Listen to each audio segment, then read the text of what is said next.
So, the Rumble's this Sunday. I'm excited for it. I'm always excited for the Rumble pay-per-view and the match itself. It's a match I'm always looking forward to, for the surprises, for the match itself. It's just a cool concept to me. But this year's Rumble I'm more excited for than the past couple of ones. Because the past couple of years, it's been obvious who's going to win the match. This year, though, it's really... the winner isn't clear. There's a bunch of possible options out there. And this Rumble is like the most star-studded Rumble in a long time. We've got Goldberg in there, Brock Lesnar, The Undertaker, Bray, Randy, Seth Rollins, Dean Ambrose.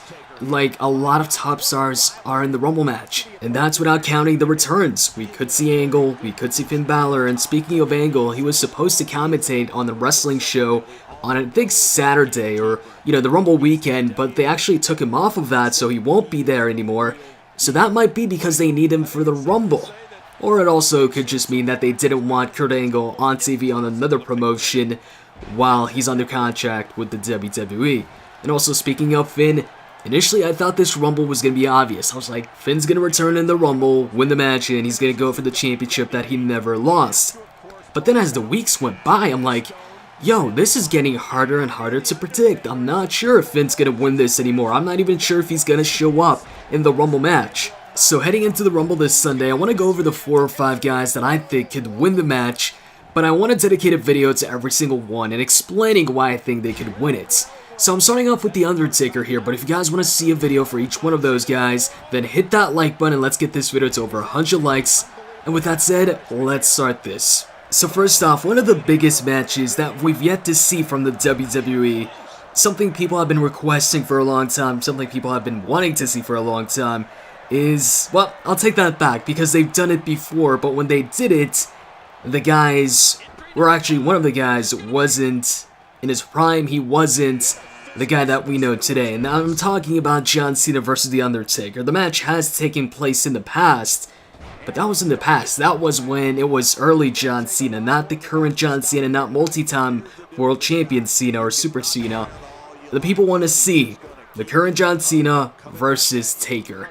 And I know most people wanted to see that, actually pretty much everybody wanted to see it while the streak was still going on. Because everything really would be more interesting with a streak on the line. And also, people brought up the possibilities of, if it is for the streak or the streak is still on, then maybe John Cena turns heel to break the streak or something like that. But anyway, streak is obviously over, but still it's a match that people want to see, or most people do.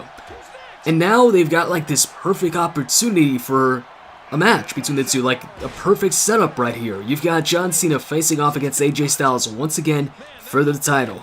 And then you've got The Undertaker making his return in the Rumble match. The last time Taker was in the Rumble was back in 2009, the 2009 Royal Rumble match. So it's been 8 years now. For him to be included in the Rumble match now, there's gotta be a purpose to it. Like, Taker doesn't just compete in matches just to compete in them with nothing, with him not coming out of it with something, whether that's a win or a big feud. So he's in this match for one of two reasons. Either he wins this, or this sets up his WrestleMania match. So if he doesn't win this, something's gonna happen. Somebody's gonna screw him over or whatever, and that's gonna set up the match at Mania between Taker and whoever that is. But I'm thinking Taker has a strong shot at winning this. You give John Cena the championship at the Rumble. Take it from AJ, although I would like to see AJ hold on to it for a while, but chances are Cena's gonna win it. And then Taker obviously wins the Rumble, which, by the way, man, we're gonna have Taker and Goldberg in the same Rumble. I really hope that we see interaction between the two, like a face-off, them fighting it out, or them teaming up. I'd like to see that, man. I mean, you had Goldberg with a huge streak in WCW, and then Taker went ahead later on and built his own streak at WrestleMania. It'd just be cool to see the two interact. But anyways, going back on topic here. So Taker wins the Rumble, and since we've got the brand split back, I'm thinking they go back to how they used to do it with the initial brand split, which was give the Rumble winner the option of which world title he wants to go for. In this case, we've got the Universal title on Raw, and we've got the WWE Championship on SmackDown. So the last time when Taker won the Rumble in 2007, Taker went ahead, showed up on Raw, and they had all the world champions in the ring. At that time, they still had ECW. So you have Bobby Lashley with the ECW Championship, John Cena with the WWE Championship, and Batista as the World Heavyweight Champion on SmackDown. Taker ended up choosing Batista, and then he chokeslammed him. It was a cool moment, like it was a cool way to announce which title Taker was going to go for. And it'd be so cool, it'd be fitting that this time around, Taker picks John Cena. Because in 07, Taker passed up on John Cena and his WWE Championship and decided to go for Batista, and he took that world title at WrestleMania that year. So it'd be cool if this time around, Taker goes for the title that he passed up on in 07, goes for John Cena this time and chokeslams him. They could redo the whole thing again. Have Kevin Owens and Cena in the ring. Taker looks at both of them, chokeslams Cena, or maybe tombstones him, or something like that. That main event to me would be a huge sell for WrestleMania. Taker, Cena, with the title on the line. I'd also love to see Taker versus AJ Styles for the championship at Mania, but realistically I think it's going to be John Cena if Taker wins the Rumble match. And even if Taker doesn't win the Rumble, I'm still leaning towards a John Cena win against AJ Styles, whether that's in the Rumble or maybe later on, but prior to WrestleMania. So the Elimination Chamber coming up, if Cena isn't the champion at that time, but he's in the match, I can see Cena winning that and becoming a 16-time world champion. And speaking of the Elimination Chamber, that brings me to another reason why Taker has a solid chance at winning this Sunday. So recently, Shane McMahon announced that the Elimination Chamber pay-per-view and the match itself is going to be for the WWE Championship. It's going to be pretty much the last, I guess, roadblock. No pun intended here, because I know there's a WWE pay-per-view called that. It's going to be the last obstacle, for the champion going into Mania. And so, with the announcement that it's going to be for the title, that kind of swings things towards the SmackDown side. Because if it's going to be for the championship, and not for the #1 contendership, which, by the way, a ton of people speculated. A ton of people, once they found out that SmackDown was going to get the Chamber pay-per-view, right away were like, alright, a Raw Superstar is winning the Rumble. To which, I'll be honest, I was kind of on their side, but, they hadn't talked about if it was going to be for the #1 contendership or the WWE Championship. We've seen the Elimination Chamber many times in the past be for the WWE Championship, but we've also seen it for the #1 contender. Or for the #1 contendership.